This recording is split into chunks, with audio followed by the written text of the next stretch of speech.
Hello friends, आपका मेरे channel पर स्वागत है। आज हम जो वो हमारा 13.1 के आगे के सम करते हैं, इन्हें हम धीरे धीरे करेंगे क्योंकि अगर जल्दी जल्दी करेंगे तो आपको समझ नहीं आएंगे।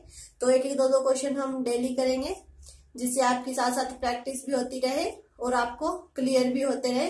अगर आपने मेरी इसके फर्स्ट पोर्शन की वीडियो नहीं देखी है तो आप वो देख लीजिए। मुझे उम्मीद है आपको क्लियर हो जाएंगे। तो इसके आगे के क्वेश्चन आज हम शुरू करते हैं। ये बैक्टीरिया वाले हैं, जहाज वाले हैं, चीनी वाले हैं, तो इन्हें आज हम करते हैं।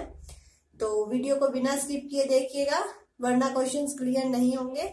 और आपका जो एनएमएमएस एग्जाम है उसके भी आपके रोल नंबर जो है वो निकलवा लीजिए, वो भी निकल रहे हैं और आपने उनकी तैयारी तो कर ही ली होगी, तो आप वो भी करते रहिए। 20 तारीख का ही पेपर है आपका, पोस्टपोन नहीं हुआ है। तो चलिए आज हम इसके आगे के क्वेश्चन सोल्व करते हैं। और अगर आपको कोई दिक्कत आती है तो आप कमेंट जरूर कीजिएगा और शेयर भी कीजिएगा और वीडियो बिना स्किप किए देखिएगा। तो चलिए शुरू करते हैं हम आज का क्वेश्चन हमारा। तो चलिए शुरू करते हैं। देखिए आपको क्वेश्चन दिया गया है कि एक बैक्टीरिया या जीवाणु के फोटोग्राफ को 50,000 गुना आवर्धित करने पर उसकी लंबाई 5 सेंटीमीटर हो जाती है, जैसा कि चित्र में दिखाया गया है। तो आपका एक जो है वो ऐसे चित्र बनाया गया है बैक्टीरिया का, ऐसे ऐसे करके आपकी बुक में दिया गया है, आप उसे देख भी सकते हैं। इस तरह से छोटे छोटे जीवाणु हैं उसके अंदर, ठीक है। इसकी जो लंबाई बताई गई है वो 5 सेंटीमीटर बताई गई है। कब बताई गई है? जब उस फोटोग्राफर ने उस फोटो को 50,000 बार बढ़ाया, आवर्धित किया, तब जाकर उसकी लंबाई 5 सेंटीमीटर हुई। तो आप अंदाजा लगा सकते हैं कि वो कितने छोटे छोटे जीवाणु रहे होंगे। तो हमें पहला क्वेश्चन तो इसी का आंसर देना है कि जो जीवाणु है उसकी वास्तविक लंबाई क्या है। तो देखिए जो फोटोग्राफर था उसने उसे कितना आवर्धित किया, यानी कि कितना बढ़ाया उसे, 50,000 गुना, ठीक है। फिर इसने कहा कि जब जाकर उसकी लंबाई कितनी हुई, हमारी 5 सेंटीमीटर हुई, ठीक है। फिर ये चित्र आपका इस तरह से दिखाया गया है बैक्टीरिया का। फिर उसके साथ साथ उसने एक क्वेश्चन और भी पूछा है कि यदि उसे 20,000 गुना बताया जाए तो उसकी आवर्धित लंबाई क्या होगी। उसे हम बाद में देखते हैं, पहले हम इसे सोल्व करते हैं। अब देखिए आपका ये क्वेश्चन दे दिया, ठीक है। अब उसने ये पूछा है कि जब हमने इतनी बार आवर्धित किया, उसकी लंबाई इतनी हुई, तो हमें एक बैक्टीरिया बताइए कितना रहा होगा। तो इसे हम कैसे बता सकते हैं? देखिए अगर इसकी लंबाई को हम डिवाइड कर दे इससे, मतलब इसको जितनी गुना उसे बढ़ाया गया है उसको उसकी लंबाई से डिवाइड कर दे, तो हमें एक बैक्टीरिया का पता लग जाएगा। तो देखिए इसे हमें इस तरह से लिख सकते हैं, 50,000 x इजिकल टू 5 सेंटीमीटर।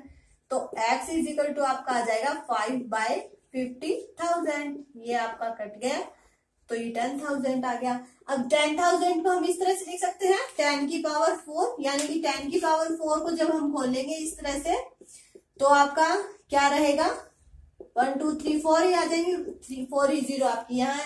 यानी कि इसे हम कैसे लिख सकते हैं, 10 की पावर 4 लिख सकते हैं, ठीक है। लेकिन ये आपकी क्या है, 1 बाय में 10 की पावर 4 है। अब उसकी वास्तविक लंबाई बतानी है तो हम इसे बाय में नहीं बता सकते, इसे जो 10 की पावर 4 है इसे हम ऊपर लेकर जाएंगे, और ऊपर लेकर जाएंगे तो मैंने बताया था वो आपको कि ये आपकी जो घात होती है वो माइनस हो जाएगी। अगर नीचे प्लस की है तो ऊपर माइनस की हो जाएगी, और अगर नीचे माइनस की है तो ऊपर जाकर प्लस की हो जाएगी, ठीक है। हो गया क्लियर? यानी कि जो आपका एक जीवाणु था वो इतना था, उसकी जो लंबाई है वो ये रही होगी वास्तविक लंबाई, ठीक है। तो इससे हमने ये तो बता दिया।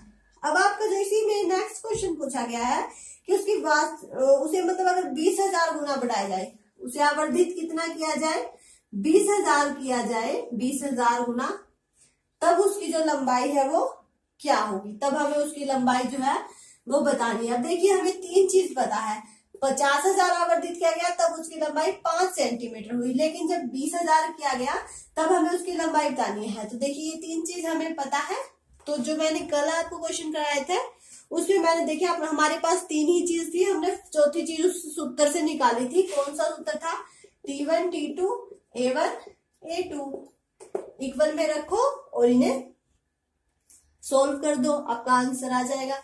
यानी कि इसकी लंबाई जो है वो हम x मान के चलते हैं, हम x की वैल्यू निकाल देते हैं तो हमारा क्वेश्चन सोल्व हो जाएगा। तो पहले आप इसे इस तरह से सारणी में कर लीजिए, ठीक है। देखिए, जब 50,000 थी तब 5 था, जब 20,000 थी तब x है, ठीक है।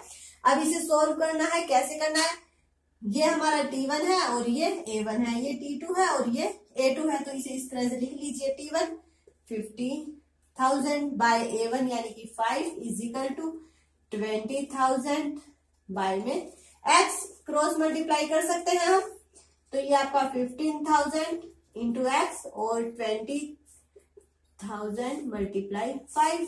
x की वैल्यू निकालने के लिए मल्टीप्लाई में है तो यहाँ जाकर डिवाइड में हो जाएगा बाय 5 बटे 50,000, ठीक है। हाँ, तो मतलब 20,000, तो ये 4 जीरो से आपके 4 जीरो कट गई, 5 से 5 कैंसिल, तो आपका कितना आ गया 2 सेंटीमीटर। यानी कि जब उसे 20,000 गुना बढ़ाया गया तब वो उसकी लंबाई क्या आएगी, हमारी 2 सेंटीमीटर आएगी, ठीक है। तो आप इस तरह से क्वेश्चन सोल्व कर सकते हैं। पहले हमें आवर्धित क्या दिया गया, लंबाई दी गई, हमें ये बताना था कि जो एक बैक्टीरिया होगा उसकी लंबाई क्या होगी। उसके लिए हमने क्वेश्चन सोल्व किया तो हमारा ये आ गया 10 की पावर -4। फिर उसने कहा कि अगर उसे 20,000 गुना बार बढ़ाया जाए तो उसकी लंबाई क्या रहेगी। तो उसके लिए हमने इन तीनों चीजों को यूज किया और इसे x की वैल्यू निकाल दी, यानी कि उसकी जो मतलब जो लंबाई आनी चाहिए 20,000 बार गुणा करने के बाद वो हमने इसकी निकाल दी 2 सेंटीमीटर। तो इस तरह से आप जो है ये क्वेश्चन सोल्व कर सकते हैं। बहुत आसान क्वेश्चन है, अगर आपको एक बार क्लियर हो गया तो कोई दिक्कत नहीं आएगी। तो चलिए इसी के साथ हम जो है वो हमारा अगला क्वेश्चन देखते हैं। देखिए, उसमें आपको एक जहाज के बारे में बताया गया है कि जहाज का जो मॉडल है उसका मस्तूल है। एक मॉडल बनाया गया है जहाज का, उसका जो मस्तूल है हमारा वो 9 सेंटीमीटर ऊंचा है, ठीक है। ये तो एक ही बात बताई गई है। फिर इसने कहा है कि जो हमारा वास्तविक जहाज है वो इसने बताया है, उसकी इसने हमें 2 चीज बताई है कि वो एक तो 12 मीटर ऊंचा है, ऊंचाई बताई है उसकी 12 मीटर, और ये उसके मॉडल की ऊंचाई है, ठीक है।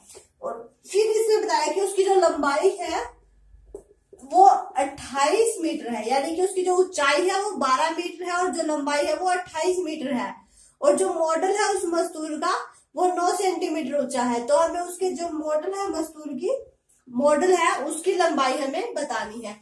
देखिए, इसमें भी आपकी 2 चीजें दी गई है, इसकी ऊंचाई और इसकी लंबाई दोनों दी गई है, और ये आपको ऊंचाई दी गई है, इसकी लंबाई हमें, मॉडल की लंबाई हमें निकालनी है, ठीक है। अब इसमें आप वो T1 T2 A1 A2 वाला फॉर्मूला लगा के आसानी से इसकी वैल्यू निकाल सकते हैं, ठीक है।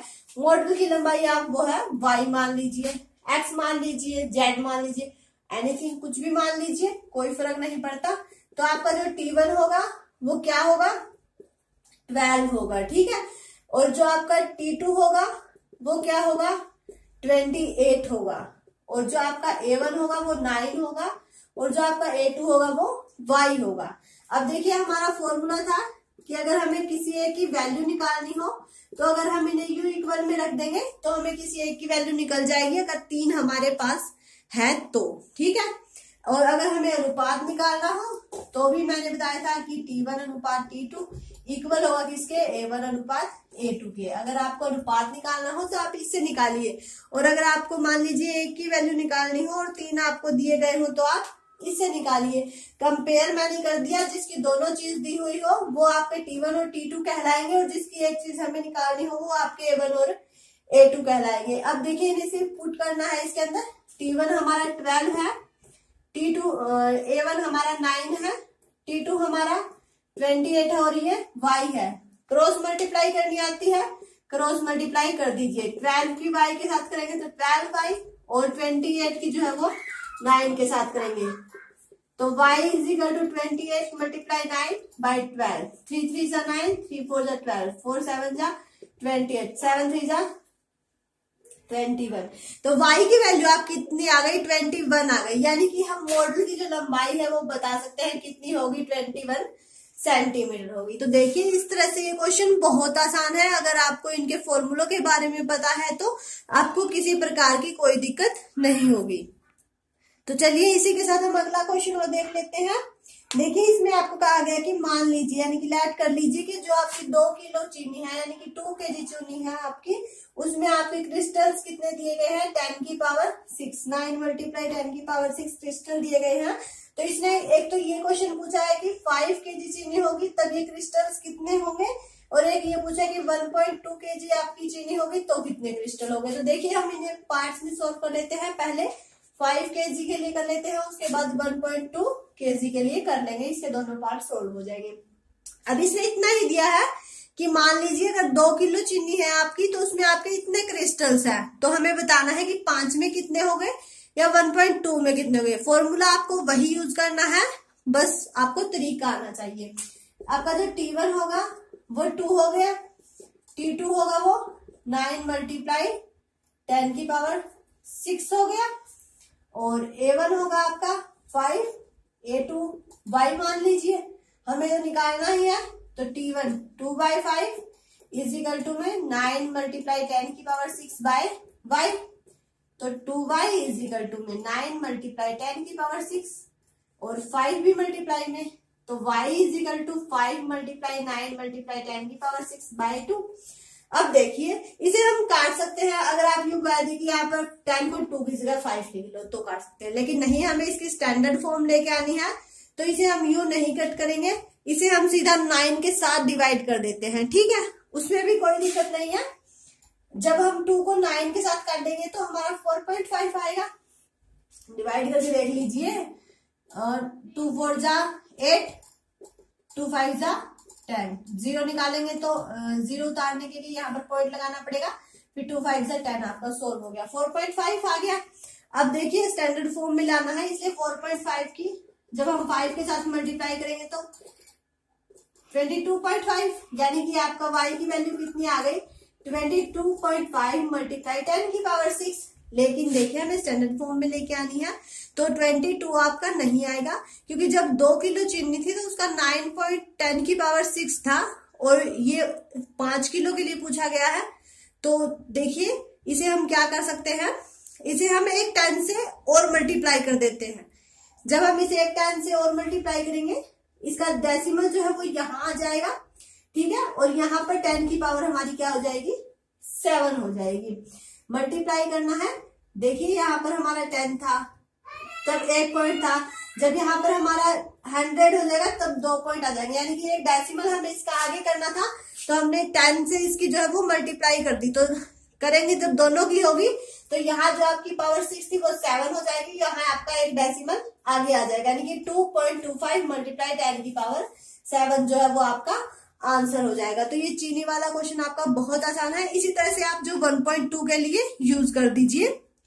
देखिए T1 है वो आपका ये रहेगा, T1 है वो आपका ये रहेगा 2, A1 जो है वो आपका 5 की जगह 1.2 हो जाएगा, T2 भी आपका यही रहेगा, और A2 जो है वो आपका Y मान लीजिए, X मान लीजिए, वही है उसी फॉर्मूले में T1 by A1 is equal to T2 by A2, 2 by 1.2 is equal to 9 multiply 10 की power 6 by Y, 2Y 1.2 multiply 9 multiply 10 की पावर 6, 1.2 मल्टीप्लाई 9 मल्टीप्लाई 10 की पावर 6 बाय 2, वही 2 से इसे जब हम काटेंगे तो हमारा 4.5। आप देखिए इसकी और इसकी मल्टीप्लाई कर दीजिए, 2 5 जा 10, 2 4 जा 8, 1 5 1 4 5 जो है वो आपका कितना आ गया बाय 100 आ गया, क्योंकि 10 इसका और 10 इसका मल्टीप्लाई 10 की पावर 6, 2 के बाद डेसिमल लगाएंगे यानी कि 5.4, तो आपकी y की वैल्यू आपकी कितनी आ गई 5.4 मल्टीप्लाई 10 की पावर 6, क्योंकि डेसिमल के बाद 0 जो होता है उसकी कोई वैल्यू नहीं होती, आप ये 0 रखें या ना रखें कोई जरूरी नहीं है। तो 5.4 पावर 10 की पावर 6 आपकी जो है वो आंसर हो गया। तो देखिए आपके इस तरह के क्वेश्चन है, इसीलिए हम इन्हें धीरे धीरे सॉल्व करेंगे। तो आप इन्हें जो है वो देख लीजिए, अगर आपको क्लियर नहीं होता है तो आप कमेंट कर दीजिए, मैं आपको फिर से समझाने की कोशिश करूंगी। बाकी मैंने पूरी कोशिश की है, आप भी इन्हें ट्राई करके देखेंगे तो हो जाएंगे, कोई दिक्कत नहीं है, बहुत आसान है, बस आपको ये फॉर्मूला यूज करना है और देखना है किसको T1, किसको T2, किसको A1 और किसको A2 रखना है। तो बाकी के क्वेश्चंस हम कल सॉल्व करेंगे। आज के लिए इतना ही। अगर आपको वीडियो अच्छी लगे तो इसे शेयर कीजिएगा, और अगर आप मेरे चैनल पर नए हैं तो इसे सब्सक्राइब करके बेल आइकन भी प्रेस कर लें, ताकि आपको मेरे आने वाले वीडियो के नोटिफिकेशन मिलते रहे और आप अपने एग्जाम की तैयारी जारी रख सकें।